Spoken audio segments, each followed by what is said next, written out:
Lab 3 physics presentation. The purpose of this lab was to show the position, velocity, and force of objects with mass in a gravitational field, and this was shown using a computer model.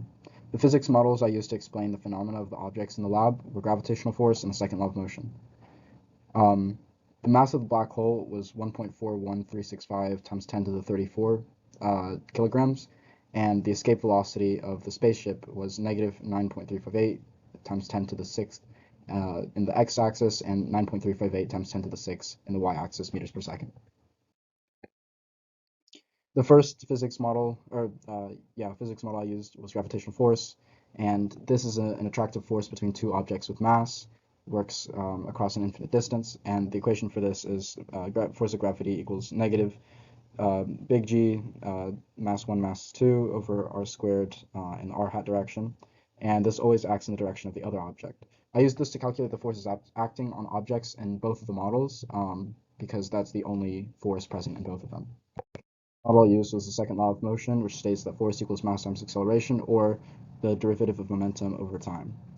I used this to show how the objects in the models all had acceleration due to the forces that were placed on them, and by doing this I could find their velocities by finding the integral of force in time, and find their positions by finding the integral of velocity in time, and this is able to show their position.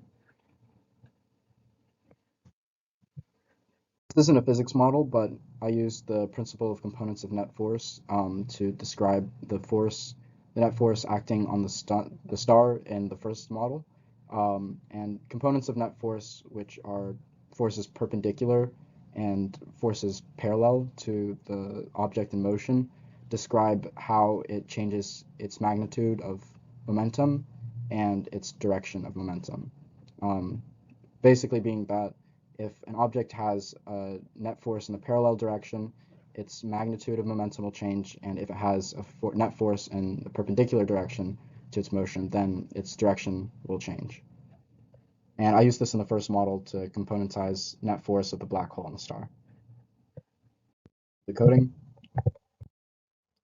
For the system of Model 1, there was a star orbiting a black hole, and the surroundings was space with a black hole. For the second model, there were two systems, the first one being the spaceship and the second one being the planet orbiting the black hole, and the surroundings for each and both were space with black hole and the planet orbiting the black hole and the spaceship, respectively.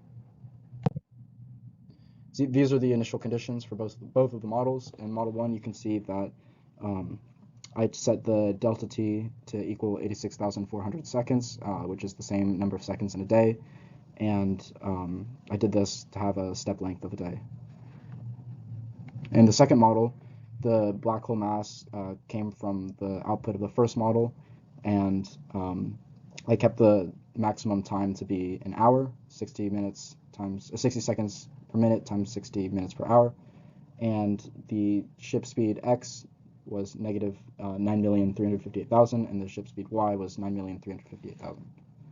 I used GlowScript / Python software for the models, and I used two models for the coding. The first one showed the trajectory of the star around the black hole, and this was used to calculate the black hole mass.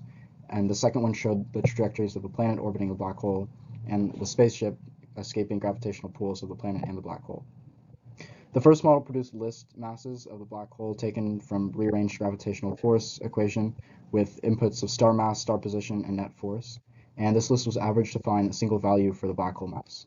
With the second model, I found the trajectories of the spaceship and planet using the second law of motion and the gravitational force equations, which were paired with the position update formula.